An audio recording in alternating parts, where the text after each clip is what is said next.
Bonjour à tous et bienvenue dans ce nouveau C'est lundi que lisez-vous. Comme certains le savent, mon rythme de vie a un petit peu changé et donc j'ai pas fait de vidéo la semaine dernière, j'ai assez peu lu durant ces 2 dernières semaines, mais bon ça va, je reprends mes habitudes et je vous fais donc cette petite vidéo du lundi qui sera à nouveau hebdomadaire, je vous rassure. Alors durant les 2 dernières semaines, j'ai lu que 3 livres finalement, 2 petits et un gros. Donc les petits, il y a d'abord eu le manga La Cité Saturne, tome 1 de Issei Iwaoka, publié chez Big Kana. Un manga très particulier. Donc c'est de la science-fiction, hein, comme vous pouvez l'imaginer. Les humains ne vivent plus sur Terre, mais dans un anneau autour de la Terre, comme on le voit sur le dessin, qui s'appelle donc La Cité Saturne. Et c'est dans ce monde que vit le jeune Mitsu qui sort du collège et qui va commencer à travailler en tant que laveur de vitres comme son père disparu. Alors il faut savoir qu'il ne va pas nettoyer les vitres à l'intérieur de l'anneau, mais les vitres en elles-mêmes de l'anneau pour qu'on puisse regarder la terre de loin. Et donc il y a 3 couches dans cet anneau. La couche supérieure habitée par les plus nantis, dont les carreaux sont vraiment impeccables. La couche intermédiaire où la lumière du soleil filtre bien mais où c'est beaucoup moins bien entretenu. Et enfin la couche inférieure habitée par les plus pauvres, dont Mitsu et ses camarades laveurs de vitres, dont les vitres ne sont que très rarement nettoyées. Les gens vivent de la lumière artificielle parce qu'ils ne voient pas la lumière du soleil et voilà, ils ne voient pas du tout la terre depuis leur fenêtre, vu qu'ils n'ont pas l'argent de pouvoir payer les laveurs de vitres. Voilà donc dans le monde dans lequel évolue Mitsu. Je suis un petit peu perplexe parce que j'arrive pas à savoir ce que l'auteur veut faire avec son manga, ce qu'il veut dénoncer, ce qu'il veut nous montrer.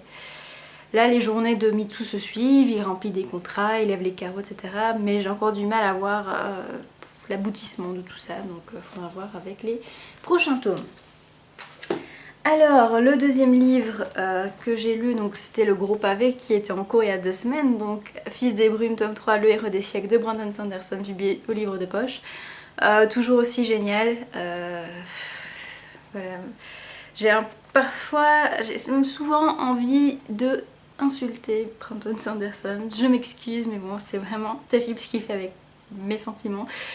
Il y a toujours des tas de surprises, des tas de choses qui se passent et moi ça me tord le cœur ou ça me rend très émue. Voilà, c'est une saga géniale, c'est une de mes, c'est même ouais, la saga, une de mes sagas préférées de ces dernières années. Et voilà, un très beau final, tout est super quoi, j'ai rien à redire. Et enfin, la dernière lecture, c'était donc Jacques Brel, Vivre à 1000 temps, de Luc Baba et Mathieu de Muison, publié aux éditions Dodane. Donc c'est une biographie de Jacques Brel pour les plus petits. Comme vous voyez, c'est écrit gigantesque. Il y a des petits dessins. Donc voilà, ça se lit en 5-10 minutes, hein, vu que c'est même pas 40 pages, quelque chose comme ça. Ouais, elle me fait même pas 40 pages, donc bon. Ça va très vite. Alors j'ai apprécié cette biographie. Moi je connais quand même bien la vie de Jacques Brel vu que j'admire vraiment beaucoup cette personne. J'admirais beaucoup enfin et bah là ça reprend bien ses paroles, ça reprend bien sa vie, les choix qu'il a fait, etc. Il y a des petites choses qui m'ont un petit peu chagrinée, c'est que par exemple parfois l'auteur cite des passages de ses chansons, mais sans nous expliquer c'est de quelle chanson dont elle est issue, donc c'est dommage je trouve pour les plus jeunes qui voudraient découvrir ça. Et de plus, bah, y a l'auteur qui se met en scène, donc Luc Baba il se met en scène, il parle en jeu de temps en temps, genre je me rappelle quand Brel est décédé, nanana. Et pour moi, bah, c'est pas le propos, on n'est pas là pour parler du rapport entre l'auteur et Jacques Brel, on est là pour découvrir la vie de Jacques Brel. Donc ça m'a un petit peu gênée, mais bon, ça reste quand même vachement bien, c'est une collection que je vous conseille, c'est pour les 7-12 ans. Et bah voilà, c'est bien réalisé, c'est bien pensé. Voilà pour mes lectures passées. Ma lecture en cours, c'est un truc assez connu je pense, il s'agit du Kabbaliste de Prague de Marek Alter, publié chez J'ai lu. Donc l'auteur reprend l'histoire du golem. Donc on est à la fin du XVIe siècle à Prague et on suit David Gans qui est un des disciples du Maharal. Bah c'est pas mal quoi. Donc c'est un roman historique vraiment intéressant. Très centré sur la foi judaïque, hein, ça faut pas se leurrer. C'est parfois pas évident à comprendre je trouve pour pour les plus novices comme moi, pour les non-initiés. Voilà, j'ai encore un peu de mal à bien comprendre la Kabbale pour l'instant. Là, je suis à 102 pages. Mais ça reste quand même très intéressant. Je vous le conseille.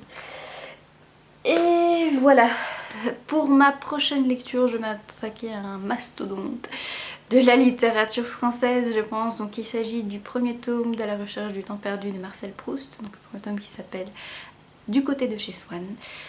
Je vais le lire en numérique, hein, vu que c'est gratuit.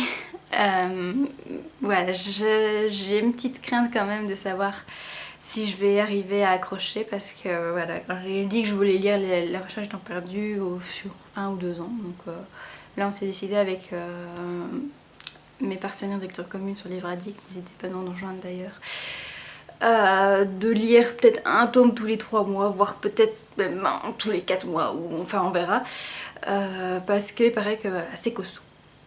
L'histoire, je la connais pas encore vraiment, je connais le concept des Madeleines de Proust, hein, donc je pense qu'il va nous reparler des choses qui l'ont marqué durant son enfance, son adolescence, etc. Mais je connais pas les grands événements marquants, et tant mieux, j'ai envie de dire, parce que ben voilà, si c'est aussi lourd qu'on me le dit, autant que je découvre les grandes surprises, les grands événements par moi-même, ça me permettra de plus apprécier ma lecture. Donc voilà, je lirai sûrement d'autres livres en parallèle, parce que voilà, je vais sûrement le traîner tout le long du mois de mai. Mais voilà. Désolée, je suis pas très réveillée, on est lundi matin.